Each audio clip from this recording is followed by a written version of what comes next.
대한민국 상품이 팔리는 게 많았습니다. 제일 많이 팔린 상품은 여자들 화장품입니다. 일본 화장품보다 더 좋다고 소문이 났습니다. 그 다음에 남손의 최고다고 이렇게 소문나게 해주고 그렇게 인기가 좋았습니다. 굶어 죽지 말라고 국민들이 산에다가 짐승들 목을 옥수수 갖다 뿌려주고 감자 갖다 놔주고, 이야, 난 그거 보고 북한에서 사람보다도 짐승이 더 행복하구나 하는 생각을 하게 됐습니다. 대한민국의 국민들과 정부가 우리 탈북민들을 받아주지 않았으면 어떻게 살겠는가.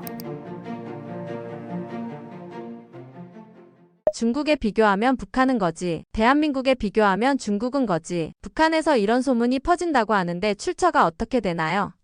그 소문이 북한에서 지금 제가 그때 2011년도 그 전입니다. 그 쏙 전입니다. 내가 원래 평안남도 맹산에서 2005년도에 량강도 대웅단으로 갔습니다. 이거 태고를 다 떼게주고 거기 대웅단 이사를 가게 되었는데, 전 5년도만 해도 맹산 땅에서, 평안남도 맹산 땅에서 그때 당시 소문이 어떻게 났는가 하게 되면은, 북한은, 우리나라는 이렇게 조용히 아는 친구들끼리 이렇게 말을 했습니다.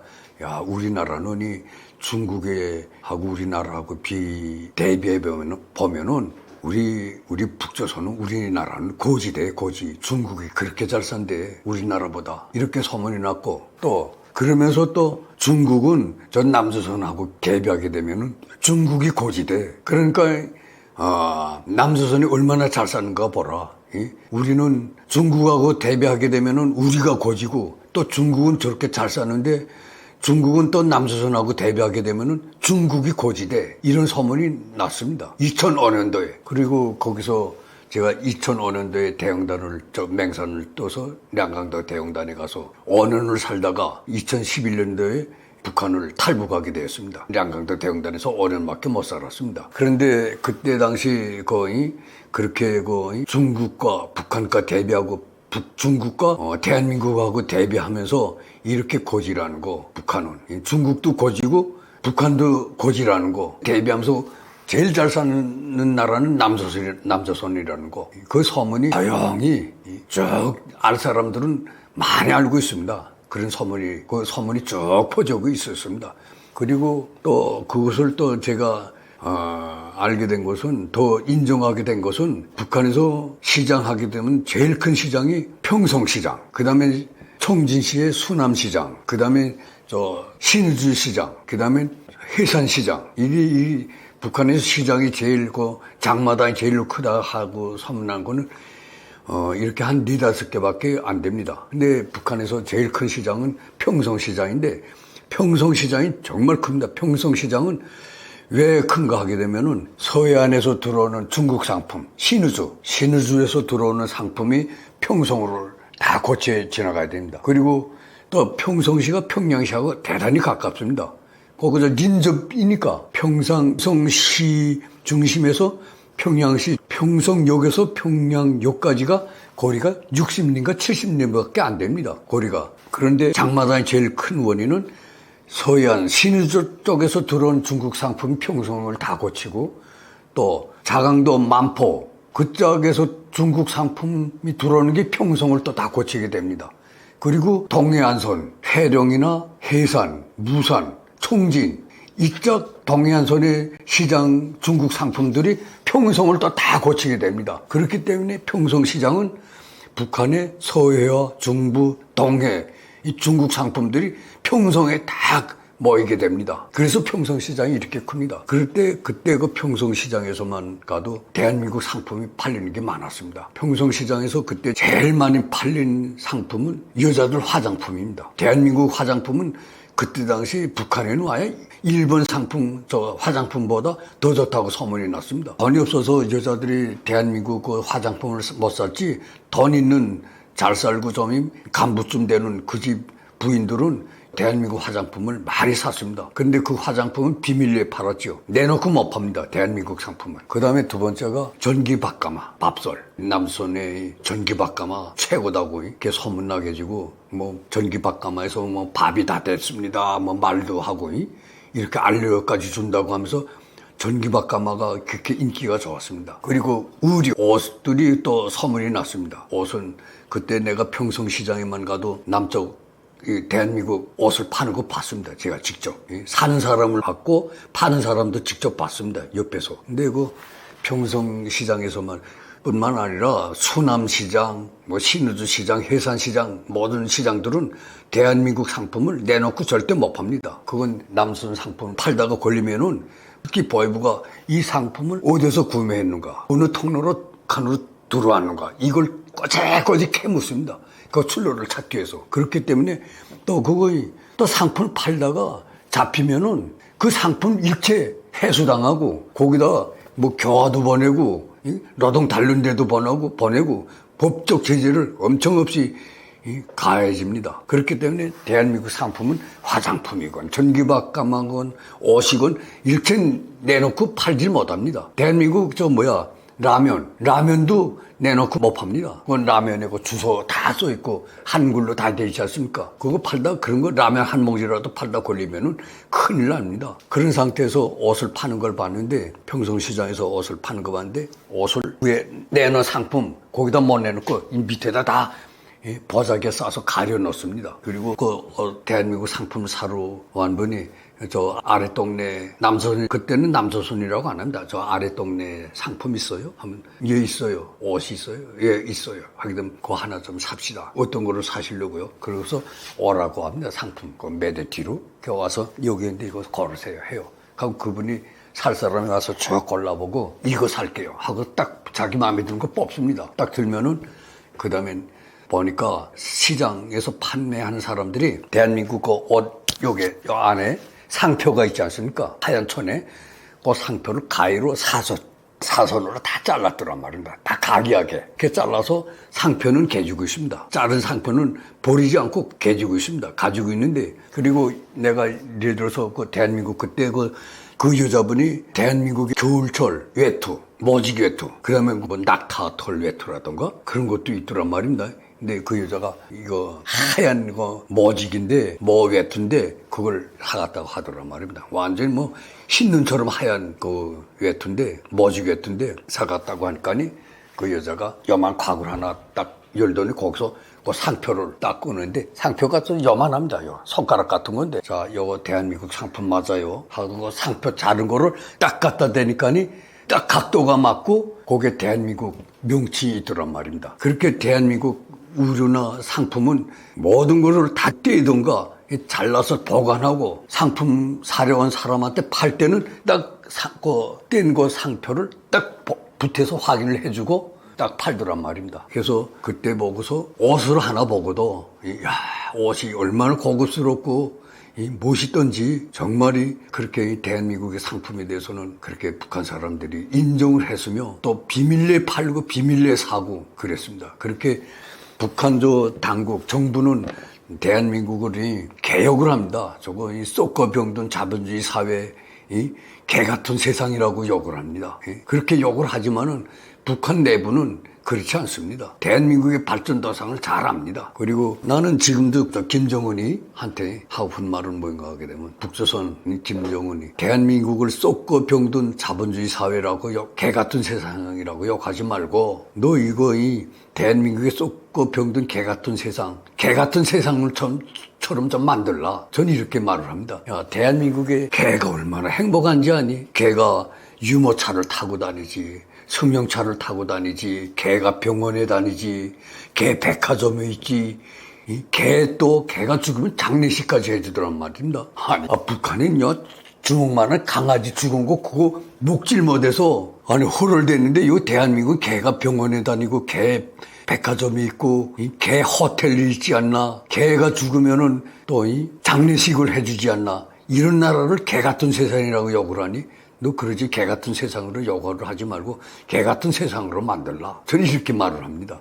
이게 얼마나 좋습니까? 난 솔직히 말해서 내 아이들이 딸들이 아들이 하나인데 난 북한에서 유모차라는 이름조차 몰랐습니다. 북한에 유모차라는 게 없습니다. 전혀. 그래서 아직도 옛날식으로 이거 띠개로 포단으로 이렇게 등에다 업고 띠개를 메고 다니는데 그러다가 최근에는 한 2000년 한 중반부터는 뭐 천리마 포단이라고 해서 이렇게 여기다 등에다가 저기가 배낭식으로 업고 다니는 거 그런 게 나왔단 말입니다. 그래서 북한 어린이들 보게 되면요 다리가 있잖아요. 다리가 다 이렇게 휘었습니다. 왜? 어머니 등에 너무 업히고 다리가 이렇게 항상 다리를 이렇게 벌리고 있으니까 이게 다리가 이렇게 쉬었습니다. 그런 애들이 수없이 많습니다. 다리가 자연적으로 어머니 등에 업혀서 이렇게 다리가 이렇게 휘어진 아이들은 엄청 많습니다. 그런데 나는 유모차라는 건 알지도 못하고 유모차 본 적도 없는데 대한민국에 오니까 북한에는 어린이도 못하는 유모차를 아니 강아지들이 개들이 유모차를 타고 다녀요. 이게 얼마나 행복한 나라입니까? 그리고 또 놀라운 것은 나는 이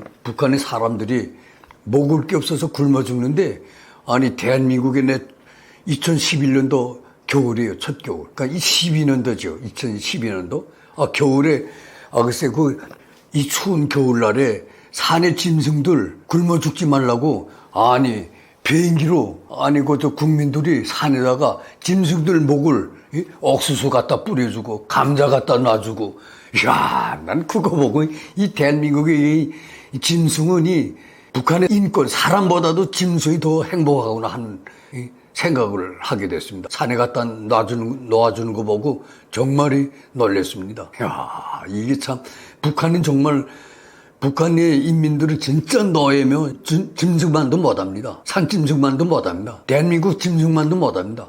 대한민국 짐승들은 그래도 국민들이 굶어 죽지 말라고 옥수수도 갖다 주고 감자도 갖다 주고 빵도 갖다 주고 와서 먹으라고 이렇게 해주는데 북한은 굶어 죽지 않습니까? 얼마나 대한민국이 살기 좋은 나라입니까? 그리고 북한에는요 강아지 2달 된 것도 없어서 못 먹습니다. 뭐 장례식이고 병원이라는 건 하나도 없고 뭐 개 백화점 이건 뭐 두더도 보질 못한 말들입니다. 북한에서는. 그리고 북한에서는 소는 짐승 아닙니까? 소 한 마리 잡아먹었던 사형입니다. 그러니까 사람이 소를 잡아먹으면 소는 짐승인데 그 짐승을 잡아먹었다고 사람을 사형시켜요. 사람이 소만도 못하잖아요. 짐승만 못한 나라 아닙니까? 네, 우리 맹산에 있을 때 소를 2명이 단번에 사형을 당했는데 소를 뭐 몇 마리를 잡아먹었대던가 그때가 98년도입니다. 가난한 거 힘든 고난의 시기에 사람 수백만 명이 굶어 죽어 나갈 그때 당시인데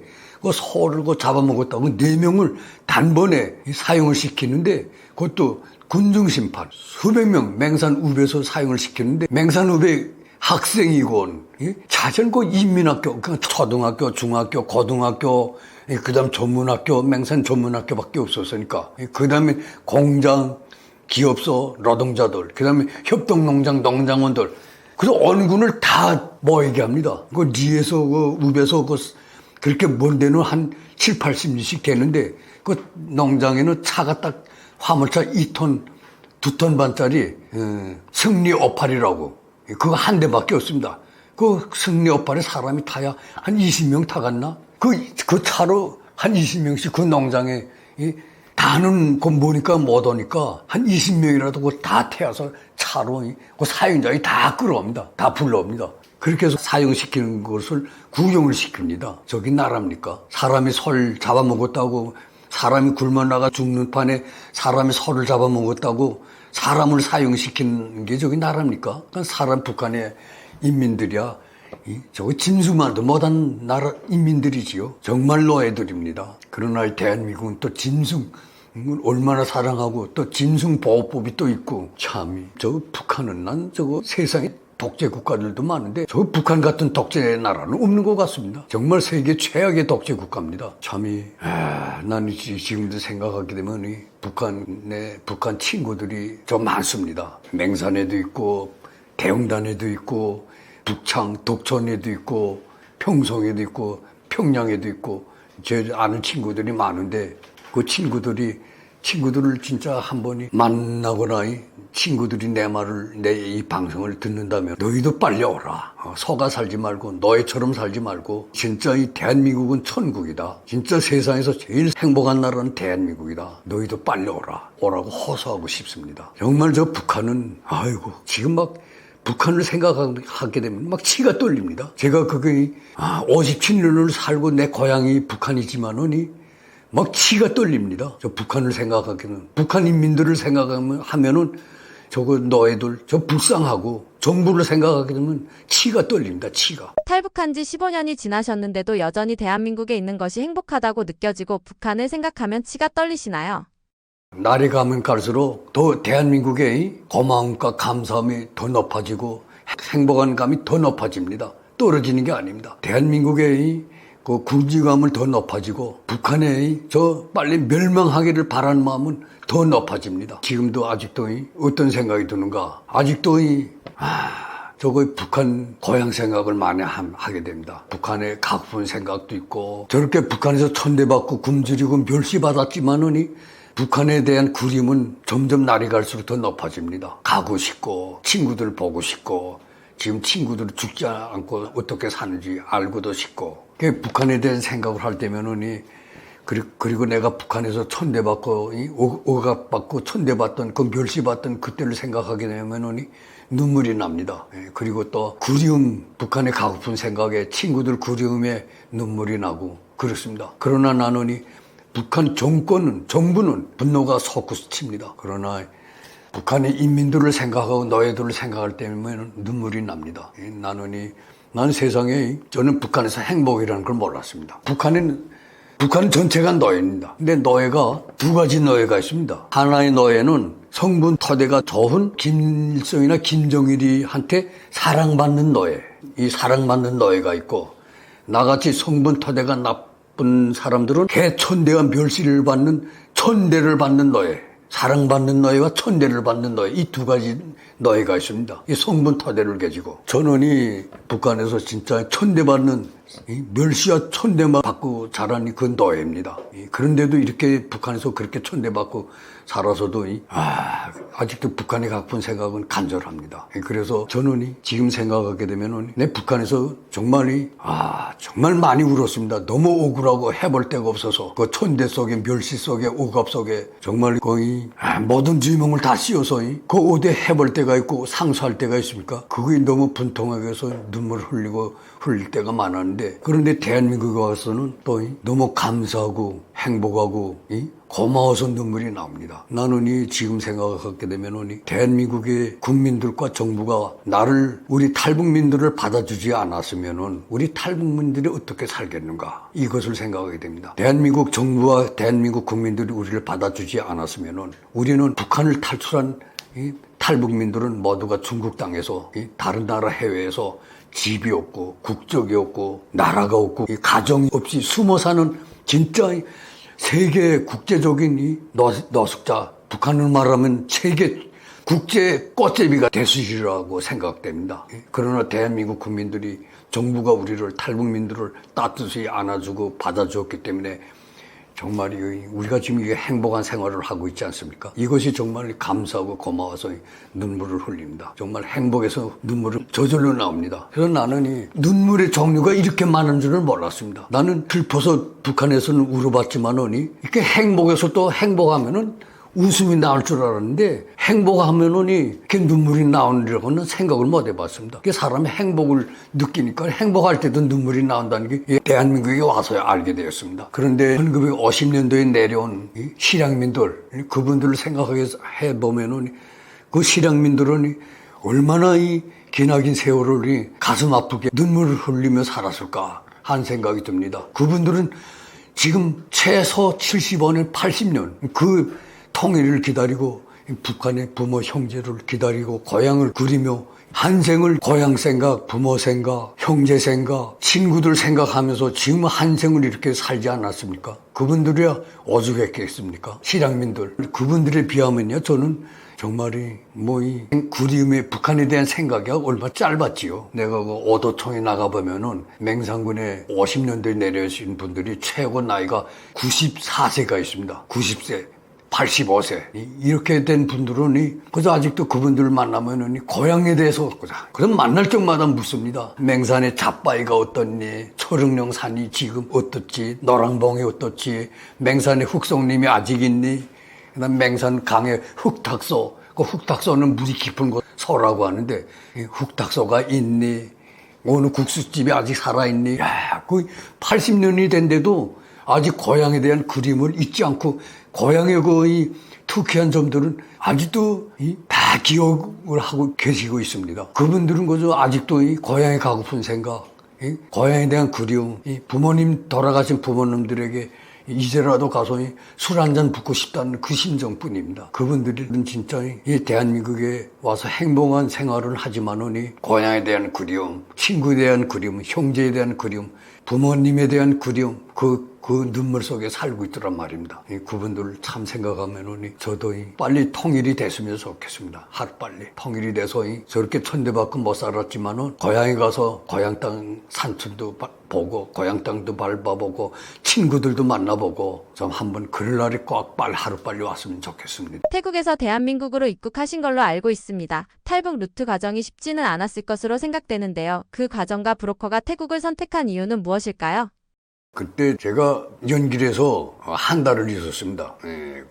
TV를 보면서. 그러니까 결국은 그것이 우리 은정이가 아버지의 사상교육을 시켰다고 봐야죠. 그때 당시 한 달 동안 TV로 저는 사상교육이 됐죠. 대한민국 뉴스로. 그리고 그 다음에 또 그 과정에 그때 김정일이가 5월 달에 중국을 방문하게 됐습니다. 그래서 그 브로커가 우리는 몰랐겠는데 브로커가 중국을 김정일이가 방문하는데 지금 이거 단속이 세다. 검열도 세고 그러니까 조금 늦어진 좀 완화된 다음에 가자. 그래서 중국에서 연길에서 한 달 있으면서 한 달 동안 한국 TV 드라마, 보도, 뉴스 참 많은 걸 재미나게 봤습니다. 그리고 탈북을 그다음에 5월 한 중순 이제 5월 말경에 연길을 떠났습니다. 떠났는데 그 연길을 떠날 때 브로커가 하는 말이 저한테 강조하는 말이 뭔가 하게 되면은 절대 말을 삼가하라. 중국 내에서. 우린 중국말을 모르니까 중국말을 할 수 없잖아요. 그리고 또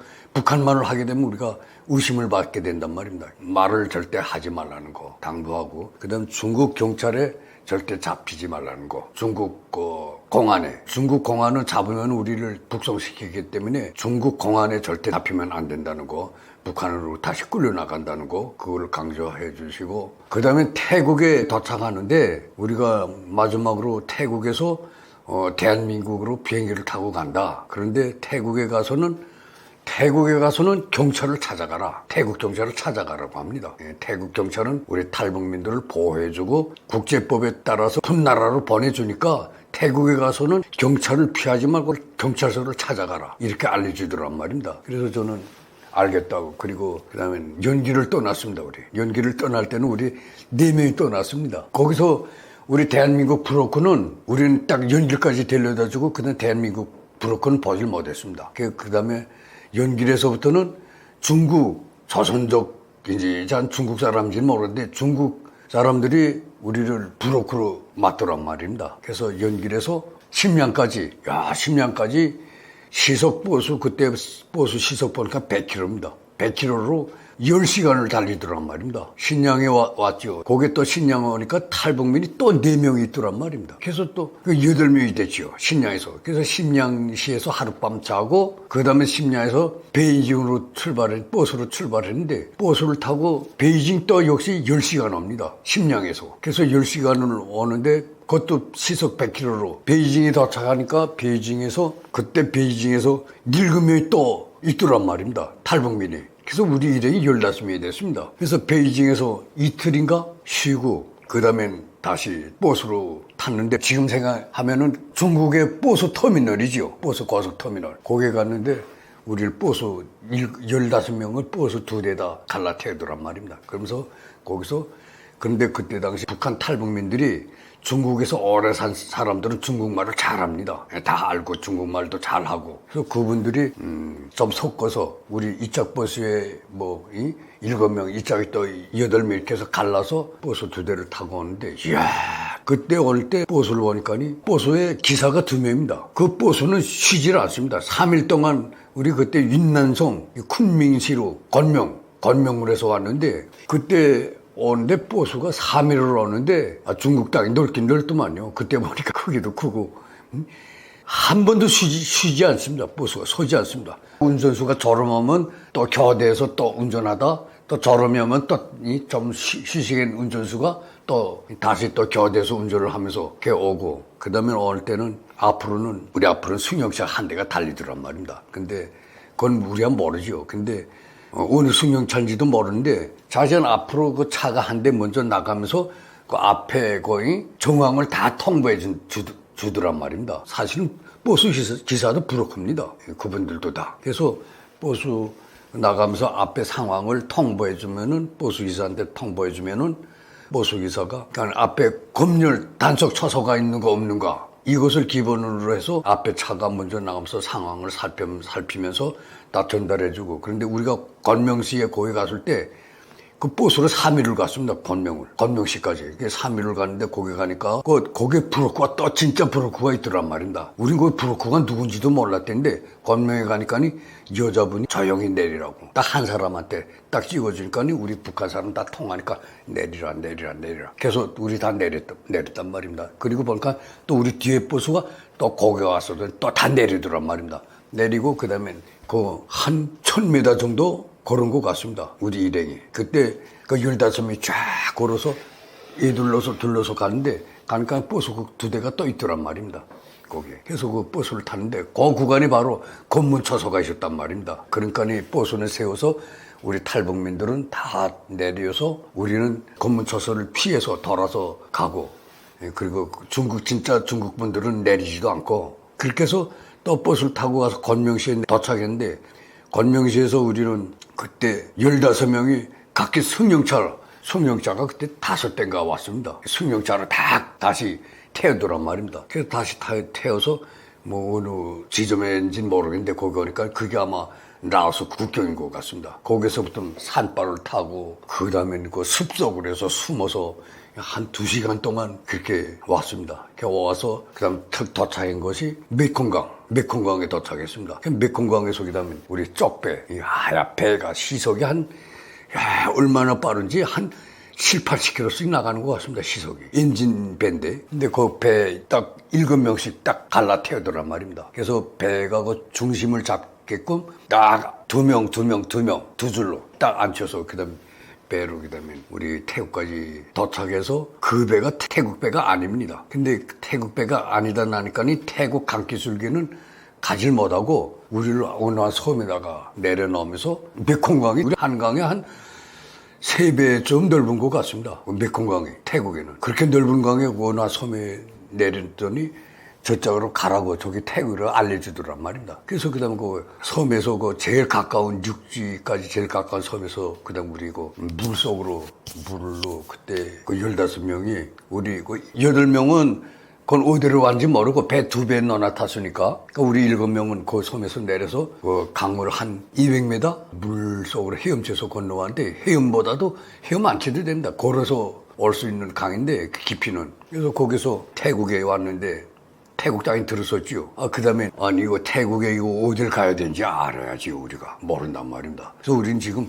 경찰서를 찾아가라 그래서, 뭐, 태국 말도 모르지. 하니까 지금 태국 경찰서를 찾아가자 하고서는 그 다음에 강을 건너서 땅에 올라서서 지나가는 사람한테 우리 태국 말을 모르니까 어깨에 별 달고 권총 찬 사람이 이게 어딘가? 그 물어보죠. 근데 그 태국 분들이 그걸 모르더란 말입니다. 말로 안 하고 이거 흉내로 하니까 보번이처럼 그러니까 그걸 모르더란 말입니다. 그러던 과정에 어느 승용차가 한 대 왔는데 트럭입니다. 1톤 트럭짜리인데 거기 왔는데 그분한테 물어보니까 그분이 말을 하더란 말입니다. 자기가 경찰이 돼요. 그런데 탈북민이 아닌가 북한에서 온 탈북민이 아닌가 그게 한국말을 하더란 말입니다. 맞다 하니까 그 다음에 그 차에다 태워서 그 경찰서로 갔습니다. 거기 바로 치앙라이 그 무슨 경찰서인지 모르겠는데 태국 그 N 위에 북쪽에서 동쪽으로 있는 그 치앙라이 그 어느 경찰서로 갔습니다. 그 경찰분이 우리 7명을 태우고 갔는데 거기 가니까 그 경찰서 안에 탈북민이 한 50명이 되더란 말입니다. 난 그때 가서 그 탈북민을 보고 이거 북한 사람들이 이렇게 많아, 이거 북한을 떠나는 사람들이. 그 북한 사람들을 만나니까 정말 기쁘더라고요, 그때 당시. 이거 북한 떠나는 사람들이 이렇게 많아? 그렇게 해서 거기서 그다음에 태국 경찰서에서 한 일주일 정도 한 70명이 같이 있다가 거기서 그다음에 버스 또 2대에 또 태워가지고 그다음에 방콕으로 출발했습니다. 이렇게 방콕에 와서 방콕에서 무슨 그 국제재판 받게 됩니다. 그 국제재판을 받으면은 거기서 우리가 그 국제재판소에서 우리 난민으로 그때 인정을 해줍니다. 난민으로 인정이 된 다음에 태국 무슨 이민서라고 하는데 거기로 또 안내하더란 말입니다. 그러니까 아니 남자가 한 180명 됩니다. 그리고 여자 남자 따로 있었는데 여자들은 한 450 되고 남자들은 한 180명이 되더란 말입니다. 그렇게 방콕에 오니까 그렇게 사람들이 탈북민들이 그렇게 많더란 말입니다. 야 이거 나도 이거 탈북을 해서 이거 남한으로 오길 잘했구나. 야 이거 북한에는 아니 모두가 이 김일성의 사상으로 철저히 무장된 사람들만 사는 줄 알았는데 방콕에 와 보니까 아니 김일성을 반대하는 사람들이 이렇게 많구나. 이 사람들이 다 이거 북한을 떠난 사람들은 북한을 반대하는 사람들이 아닌가. 거기서 또 이 북한을 반대하는 사람들이 이렇게 많은 걸 보고 놀랐습니다. 그리고 거기서 그다음에 25일 만에 하여튼 그 방콕 이민서의 남자들 방에는 여자들도 같았답니다. 그 방이 사람이 너무 많아서 거기서 잠자는 것도 막 이렇게 모른 누워 잤습니다. 너무 좁아서. 그리고 거기는 또 이 7월 달이라 태국은 또 한창 더울 때니까 얼마나 더운지. 근데 거기는 그때 당시엔 에어컨은 없었습니다. 선풍기는 대형 선풍기는 소인가 노인가 이 천정에서 돌아가는 거 있었는데, 그리고 거기서 대한민국 TV 이거 평판 TV 이거를 처음 봤습니다. 나 중국에서는 평판 TV를 본 게 아니고 이거 뭐야 이거 뒤에 이렇게 이 정도 한 삐죽이 나온 거 옛날 구식제 그거를 봤단 말입니다. 그리고 이거 대한민국의 평판 TV를 그때 그 이민서에서 본 거는 LG라고 썼는데 그때 보니까 저기 저 텔레비가 남서선에서 생산되는 세계 1등급의 TV라고 알려주더란 말입니다. 야 저기 남서선 텔레비야? 저기 평판 텔레비야? 이렇게 얇은 거. 그때 이걸 정말 대형 화면도 큰 거 그거 처음 봤습니다. 그때 보고 화질이 또 얼마나 좋은지 뭐 사진보다 더 맑게 나오는데 실제 현물을 눈으로 보는 것 같아 맑게 보이더란 말입니다. TV가. 그래서 그때 대한민국이 발전했구나. 이거 TV 이거 하나를 보고도 이거 발전된 걸 알게 됐고, 그때 북한에 소문이 난 건 전자제품은 발전됐다고 했습니다. 북한에서 소문난 그 전자제품이 발전됐다고 하더니 진짜 발전됐구나.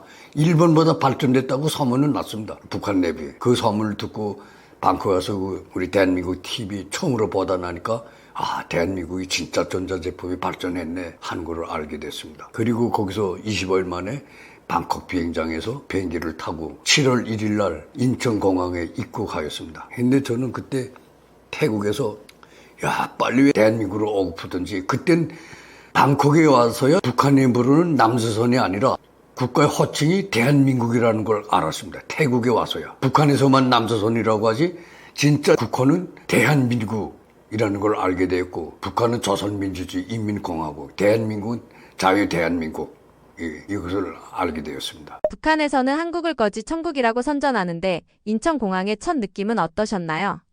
저는 그 태국에서는 대한민국이라는 걸 알게 됐고 대한민국으로 빨리 가고프다 했습니다. 왜? 그때는 내가 난생 비행장에 가보지도 못했으며 비행기를 타본 적이 없기 때문에 빨리 비행기를 타고픈 생각에, 그래서 비행기를 타고픈 생각이 빨리 갔으면 좋겠다 하면서 그런 생각을 하고 있었는데 25일 만에 제 이름을, 입국자 이름을 부르는데 제 이름이 있더란 말입니다. 그리고 또 우리 아들도 저하고 남자니까 한 방에 같이 있었는데 아들 이름 부르고, 그런데 또 걱정되는 건 뭔가 우리 집사람은 그 여자들 방에 있었으니까 여자들에 대해서는 전혀 모른단 말입니다. 우리 집사람도 저거 가는지 안 가는지 모르겠다, 이거 같이 가야 되겠는데 이런 근심을 하면서 그 이민서를 나오는데 그 여자들이 또 저쪽에서 또 여자들 방에서 또 나오는데 보니까 건너다 보니까 우리 집 사람도 나오더란 말입니다. 우리 집 식구가 셋이다 다 같이 가느나 하고선 그다음에 그 방콕 비행장에 갔는데 그때 비행기를 탔을 때 얼마나 신기하던지. 나는 뭐 비행기 난생 처음 타보니까 지금 57년 만에 비행기를 탔는데 비행기가 처음에는 떠날 때는 이거 조금 굴러가는 소리가 나요. 그러더니 하늘을 뜰 때는 이륙을 한다면은 비행기가 더 잔잔하더라. 흔들림이 없습니다. 더 완전히 잔잔하게 나가는데 비행기가. 그러더니 비행기가 보니까 그 비행기에 컴퓨터가 있는데 그 컴퓨터라는 건 그때 처음 봤습니다. 그 비행기 속도, 그다음에 고도, 어느 나라 국가 라오스에 항공을 지나고 있다는 거, 그다음 베트남을 지나고 있다는 거, 그거 다 알려주더란 말입니다. 그리고 또 이 비행기 안에서 또 음식도 나오고, 무슨 커피도 나오고, 물도 나오는데 나는 그때 그 빵도 나옵니다. 근데 그 밥도 나오고 한데 나는 그때 그걸 돈으로 사 먹는 줄 알고 돈을 주니까 아니 무료답니다. 그게 그 비행기의 그 안내원들이 그때는 그 대한민국 안내원들입니다. 여성분들인데 무료라고 알려주더란 말입니다. 그래서 그때 밥도 먹고 뭐 커피 그때 뭐야 단물 뭐 사이다 등으로서 있는데 그때 그 대한민국의 이 음료수를 먹으면서 그때 정말 맛있었습니다. 그다음에 이제 2시간인가 가면은 이제 인천공항에 이제 도착하게 된다는 거 그거 다 알려주더란 말입니다. 방송으로. 그런데 그때부터 왜 겁이 나는지 아니 이거 대한민국에 이거 오게 되면 내가 이거 잘못하지 않았나. 이거 우리 대한민국하고 북한하고는 남조선하고는 적대적 국가인데 우리가 이 북한에서 이 적대 국가에서 내려온 우리를 가만두지 않겠는데 우리 운정이가 이거 대한민국의 남조선의 중앙정보부의 속임수에 속아서 아버지 엄마를 여기서 유인해 오는 것이 아닌가 하는 그런 생각이 들더란 말입니다. 그러면서 남조선에 가면은 중앙정보부가 우리를 고문으로 때리고 물고문하고 전기고문하고 고춧가루 고문을 하면서 우리를 죽이지 않겠는가 막 근심이 생기더란 말입니다. 근데 오히려 겁이 났습니다. 그런데 그 제 옆에 탈북민들이 한 30명 탔는데 그분들은 너무 좋아서 남쪽으로 오니까 하하 웃고 저 얼굴에 저 웃음꽃이 활짝 피는데 나는 오히려 겁에 질려서 이거 잘못 오는 건 줄 알고 막 그때 당시 자동차라면은 뛰어내리고 싶은 그런 심정이었습니다. 내가 이거 괜히 왔구나 하는 그런 심정으로 그다음에 대한민국에 가까울수록 점점 더 겁이 생겼는데 그다음에 겁이 생기다가 그다음에 인천 공항에 지금 거의 다 도착했다고 알려주더란 말입니다. 그래서 탁 밟을 때니까 내려다 보니까 거의 인천공항 주변에 고층 아파트가 쫙 쏘고 도로도 다 보이더란 말입니다. 이거 저거 멋있더란 말입니다. 신기하고. 대한민국 처음으로 보니까 모든 게 신기했습니다, 그때는. 그러니까 그 신기해서 그 멋있고 하는 그 정신에 또 겁이 없어졌다가 또 다시 또 겁이 또 살아나고. 신기한 것과 겁이 손바닥이 막 엇갈리면서 그러다 그다음엔 그런 과정에 이거 이제는 할 수 없다. 이전 죽든 살더니 이건 내 운명이다. 이제는 뛸 수도 없는 일이니까 이제는 내 운명에 맡긴 것이다 하고 그다음에 인천공항에 내렸습니다. 그때 바로 새벽 거원이 밝았을 때 한 새벽 5시경에 인천공항에 내렸습니다. 입국을 해서 그다음에 거기서 우리는 입국을 할 때 조용한 곳으로 그때 당시에는 인천공항이 그렇게 세계적으로 1등 가는 공항인 줄 몰랐댔는데 그 후에 알았지만은 그때는 공항이라는 건 처음으로 들어가 봤으니까 이 공항이 잘 꾸려진 공항인지 그런 걸 몰랐단 말입니다. 어느 공항을 대비해 본 적이 있어야 되겠는데 공항이라는 건 처음 가보니까 그런 걸 모르고 이 공항 입국에서 그다음 버스 2대 타고 그다음에 우리 국정원으로 갔습니다. 그래서 사실 저는 저는 다른 사람들은 그렇게 기뻐하고 웃음이 피어도 나는 그때 비행기에 내에서 왜 이거 대한민국에 가까워질수록 왜 겁이 더 났든지 그 걱정을 안 해도 될 그런 걱정을 저는 오히려 했습니다. 저는요, 대한민국에 와서 참 행복합니다. 나는 우리 막내딸이 아버지 교회 다니자고 하면서 교회 다니면 아버지 죽어서도 천국에 간다고 합니다. 그래서 내가 우리 딸한테 그럽니다. 야, 난 지금 천국에 와서 내가 죽기 전에 천국에 갔는데 무슨 죽어서 무슨 또 천국에 간다는 말을 하니? 나 이거 대한민국에 왔고 이거 천국이야. 나 이렇게 말한다. 저는 정말 천국에 왔습니다. 대한민국에. 있게 살기 좋은 행복한 나라에 와서 이 나라가 바로 천국입니다. 지하에도 죽은 다음에도 천국이 있겠는지 없겠는지 그건 저는 지내보질 못해서 모르겠지만 저는 지금 현재 천국에 와서 행복하게 살고 있습니다. 이게 바로 천국이 아니고 뭡니까? 그리고 나는 우리 대한민국에 와서 정말 우리는 탈북민들은 한 일이 없습니다. 한국에 와서 아파트 건설장에 벽돌 한 장 올린 적도 없고 무슨 누굴 도와준 것도 없습니다. 우리는 오히려 도움을 받고 배려를 받고 대한민국 국민들이 세금으로서 우리를 보살펴주고 좋은 집도 주고 우리 학원도 무료 학원을 다 다니게 해줘서 정말 감사합니다. 그래서 이거 대한민국 국민들에게 정말 감사 인사를 드립니다. 우리를 받아준 데 대해서 감사 인사를 드리면서 저는 앞으로 저는 손자가 5이 됩니다. 우리 자녀들은 나부터 우리 마누라, 우리 자녀들은 다 고향이 북한이지만 저희 손자들 5은 다 대한민국 국민입니다. 고향이 대한민국입니다. 본토입니다. 이제는 우리 자녀들도 앞으로 살기 좋고 행복한 이 대한민국, 이 영광스러운 우리 대한민국, 우리나라 대한민국을 지키기 위해서 너희들 잘 지키고 더 행복하게 살기 위해서 우리 손자들도 교육도 잘 시키고 우리 손녀들이 더 행복해지기를 바라며 또 북한의 동포들 빨리 통일이 돼서 우리 대한민국과 같이 행복한 나라로 잘 먹고 이 밥에 고깃국 김일성이 김정일이 김정은이는